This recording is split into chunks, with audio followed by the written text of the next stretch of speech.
నమస్తే. ఈ వీడియో చూస్తున్న ప్రతి ఒక్కరికి నా హృదయపూర్వకమైన వందనాలు.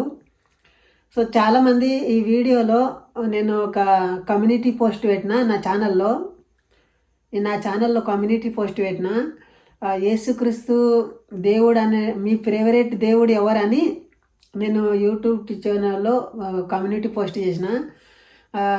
రాముడు అనేటోళ్ళు దేవుడు అంటే రాముడు దానికి ఓటేయండి, యేసుక్రీస్తు దేవుడు అని నమ్ముకుని ఉంటే యేసుక్రీస్తుకు ఓటేయండి అని ఒక కమ్యూనిటీ పోస్ట్ చేసిన.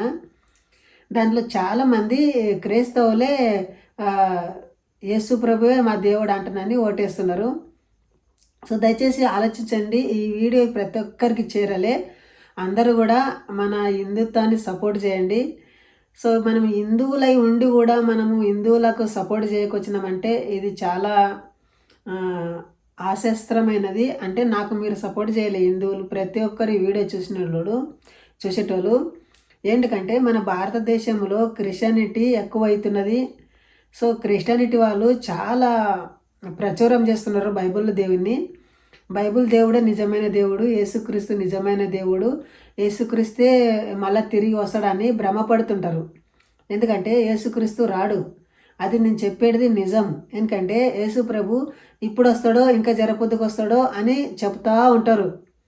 దొంగ వచ్చినట్లు వస్తాడంట అతన్ని, దొంగ ఎట్లయితే వేస్తాడో అట్లా దొంగలకు వస్తాడంట యేసు ప్రభు. నేను చెప్పేది ఏమిటంటే యేసు ప్రభు దొంగలకు రాడు, నా ఏమీ రాడు. ఎవరైతే చెప్తారు కదా వీళ్ళంతా చనిపోతారు. వస్తాడు అని చనిపోతారు, కానీ యేసు ప్రభు అసలు రాడు. దయచేసి నా మాటలు వినండి. మనం హిందువులై ఉండి అందరం కలిసి సోదర భావంతో కలిసి ఉండాలని ఈ వీడియో చేస్తున్నా, కానీ ఎవరిని కూడా దుఃఖపరచలే.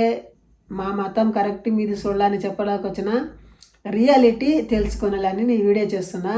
ఈరోజు చదవే వచనంలో నేను బైబిల్లో కొన్ని మిస్టేక్లు ఉంటాయని నేను చెప్పుకుంటూ వస్తున్నా కదా. దయచేసి బైబిల్ తెరిచి చూడండి. నేను చదవే వచనం నేను మీకు చెప్తా. అదేమిటంటే లూకా సువార్త 3వ అధ్యాయము 21వ వచనం నేను చదివి వినిపిస్తా. ప్రజలందరూ బాప్తిసం పొందినప్పుడు యేసు కూడా బాప్తిసం పొంది ప్రార్థన చేయుచుండగా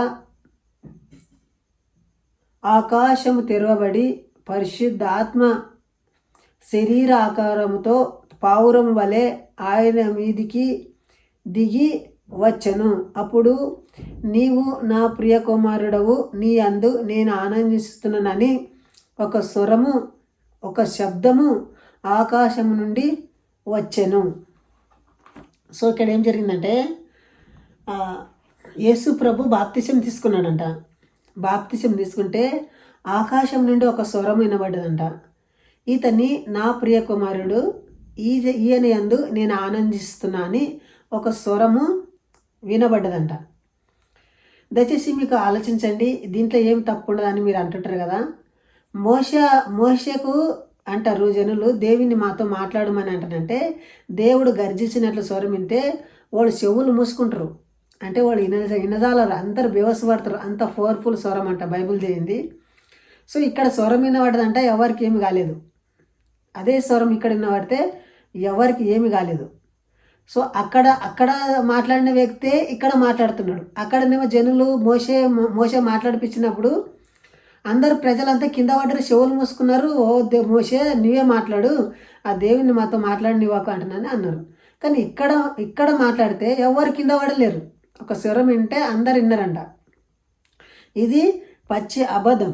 ఎట్లా అంటే దేవుడని యెహోవా ఇలాగ సెలవిచ్చానని ఇక్కడ లేదు.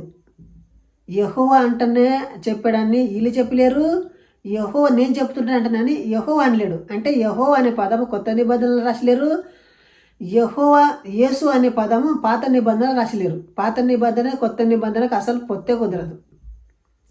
సో దయచేసి రెండవ పాయింట్ ఏమిటంటే యేసుక్రీస్తు బాప్తిసం తీసుకున్నాడు. బాప్తిసం ఎవరు తీసుకున్నలే? పాపులైన మనిషి బాప్తిసం తీసుకున్నలే. ఇప్పుడు కొత్తగా మనం బట్టలు తీసుకున్నాం అనుకోండి, ఆ బట్టలను మనం ఉతుకున్నాం కదా. బాప్తిసం ఏనికి తీసుకుంటారు? పాపం చేసిన వాళ్ళ గురించి బాప్తిసం తీసుకుంటారు. అయ్యా నేను పాపం చేసిన, నా పాపములు కలగబడలే యేసు రక్తంలో అని బాప్తిసం మునిగి తేలుతారు. కానీ యేసుక్రీస్తు ఏం పాపం చేసిండే? యేసుక్రీస్తుకు అవసరం లేదు కదా బాప్తిసము. అతన్ని కూడా పాపాలు ఒప్పుకొని బాప్తిస్యం తీసుకున్నాడు. అంటే సామాన్య మనిషిలాగా అతను బాప్తిస్యం తీసుకున్నాడు. సో దయచేసి ఆలోచించండి. ఇప్పుడు అందరిని రక్షించే వ్యక్తి, అందరినీ కాపాడే వ్యక్తి అతడే బాప్తిస్యం తీసుకున్నాడు అంటే దాంట్లో ఏం సత్యం ఉంటుంది? సపరేట్గా ఉండాలి కదా.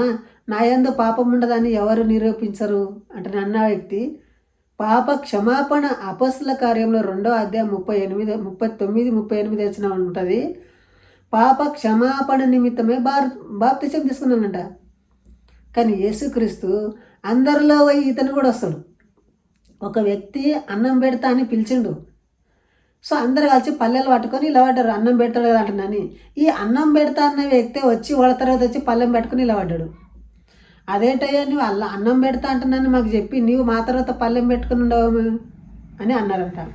అట్లనే అనిపిస్తుంది. అందరినీ రక్షిస్తా అని వచ్చి తానే బాప్తిసం తీసుకున్నాడు. సో బాబు మోహన్ కామెడీ ఉంటుంది సినిమాలో.